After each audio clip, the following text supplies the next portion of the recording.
నమస్తే, నేను రాజేశ్వరి. ఇది రాత్రి వర్షం పడింది, బాగా గాలి వచ్చింది. ఆ కాయ కూడా అట్లనే పడింది. అయితే ఇది తెంపుదాం అనేసరికి పొద్దున వచ్చేసరికి అక్కడ పడింది. కాకపోతే నాకు నిన్న పాడైపోయింది కదా, బాధైతుంది. నేను తీసి చూసేసిన, బాగుంది. ఇది బాగుంది. ఇట్లనే నైవేద్యం పెట్టినాక తింటామండి. ఈ ఒక్క పండు కోసమే ఆశ పెట్టుకుని ఉన్నా. మళ్ళీ ఇప్పుడు ఇక్కడైతే మీకు చూపించిన నిన్న. ఇక్కడ ఒకటి ఉంది, ఇక్కడ ఒక చిన్నది ఒకటి వచ్చిందండి. మళ్ళా ఇదో ఇక్కడ ఉంది చూడండి, ఏడ మళ్ళీ సేమ్ చిన్నది. ఇది కూడా ఇంటి లోపడే పడుతుంది. ఇంకొకటి కూడా అక్కడ ఉంది చూడండి, ఆకుల మధ్యలో సేమ్ ఇదే సైజు. ఆడ కూడా ఉంది. పైననేమో పువ్వు పూసింది. ఇది చూపించేసిన కదా మీకు. పైన ఒకటి పువ్వు ఇట్లా విచ్చుకుంది. చెట్టు దగ్గర రాగానే మంచి ఇట్లా వాసన వస్తుంది, సీతాఫలం వాసన వస్తుంది, ఇట్లా కాయ వాసన వస్తుంది, మొత్తం కాయ వాసన వస్తుంది. అగో పైన ఒకటి విచ్చుకుంది. అప్పుడు ఊరికే విచ్చుకొని పడిపోతుండే కదా, ఇప్పుడు నిలబడుతున్నాయి అవి. ఇంకా వీటికి అన్నీ అవేనండి, ద్రావణాలు వేస్తా. చాలా వారం కేర్ తీసుకుంటా నేను.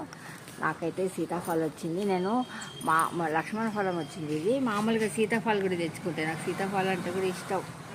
అది కూడా తెచ్చి నాటేసుకుంటే మంచిగా, వర్షాకాలమే కదా. ఆ బిల్వపత్రాలు కూడా 2 పెట్టేసుకుంటా. ఈరోజు వెళ్తానండి నర్సరీకి, నేను వెళ్ళి తెచ్చుకుంటాను. సీతాఫలం కూడా వస్తాయి.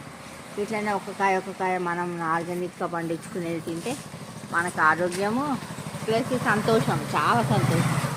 మనం పెట్టిన చెట్టుకి కాయలు కాయడం, మనం తినడము, మనకు తెలిసిన వాళ్ళకి ఇవ్వడం చాలా చాలా సంతోషం అండి.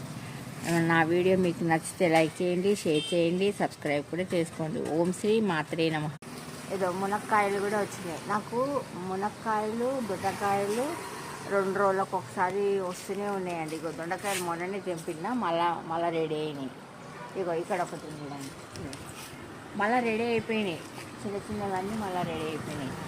అంటే కాకపోతే నేను కొత్తిమీర అవి కొత్తిమీర వేస్తే కొత్తిమీర సరిగ్గా రావట్లేదు ఎందుకో, కానీ ఇవి అయితే తెచ్చుకుంటలేను. ఇంకా మర్చిపోదు. ఏదో మందారాలు అయితే కొన్ని వచ్చినాయండి. ఎర్ర మందారాలు విచ్చుకున్నాయి, కానీ పింక్ మందారం ఇంకా విచ్చుకోలేదు. ఎంత 8 అయింది కానీ ఇంకా విచ్చుకోలేదు. తెంపేసుకున్నా, పూజ చేసేసుకుంటున్నా. ఇంకా ఈ ప్రసాదం పెట్టేసి, ఈ పువ్వులు పెట్టేసుకొని ఎక్కిచ్చేసుకొని, స్టార్ ఫ్రూట్ కూడా నిన్న చెట్లకు నీళ్ళు పోస్తుంటే పడిపోయింది. ఇది పడిపోయి ఉంది కింద. కాకపోతే పెద్దగానే అయినాయి. ఎల్లో అవుతానే తెంపాలంట. నేను బయట మార్కెట్లో చూసిన. నా వీడియో మీకు నచ్చితే లైక్ చేయండి, షేర్ చేయండి, సబ్స్క్రైబ్ కూడా చేసుకోండి. ఓం శ్రీ మాత్రే నమః.